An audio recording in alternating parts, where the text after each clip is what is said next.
One great tool of analysis, and we'll look at these later in the course, is to look at a part of something and to figure out its benefit by seeing what happens when we remove it from the equation.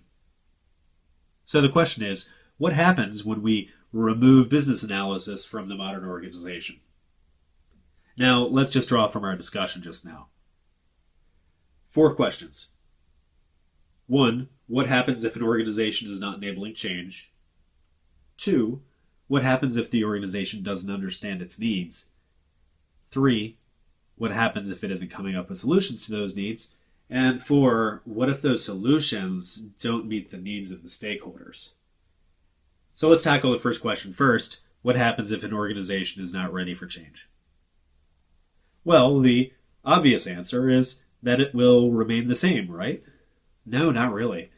Businesses are faced with constant change on practically a daily basis. Some of these are internally driven changes, like needing to interface better with customers, for example. But a lot of them are externally driven. A new regulation might be proposed. Customers might demand a new service or a product. Or there might be a drop in sales, and we need to understand why it's happening so the company can address it. If the organization isn't enabling change, then the company will stagnate at best. It might lose customers. Its cost might skyrocket. Its revenues might drop, and it might even go out of business.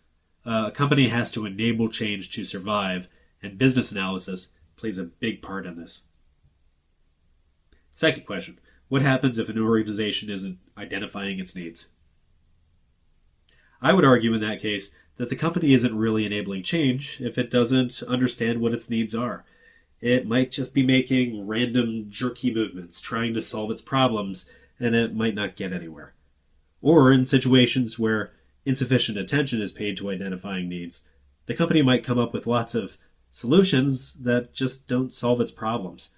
The end result is really the same as what we just discussed, business failure on some level.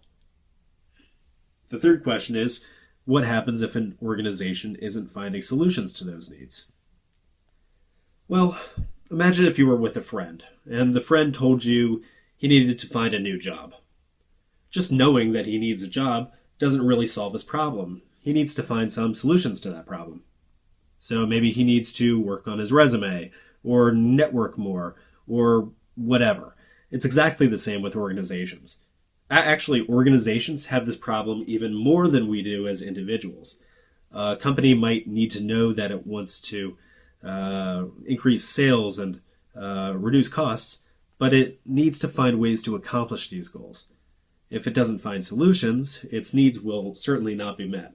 So what do we have? Again, at some level, business failure.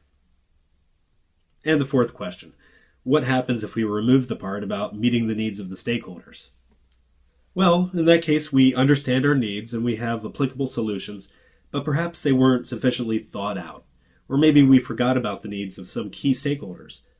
The solution might work for some, and it might not work for those others, and we might end up with new problems. Sometimes, for example, all the internal stakeholders think they have a great solution, and the customers think it stinks.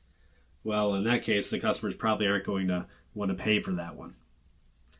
So there we have a good list of reasons why analysis is really key to driving change in our organizations and what can happen when it's not done or when it's done poorly.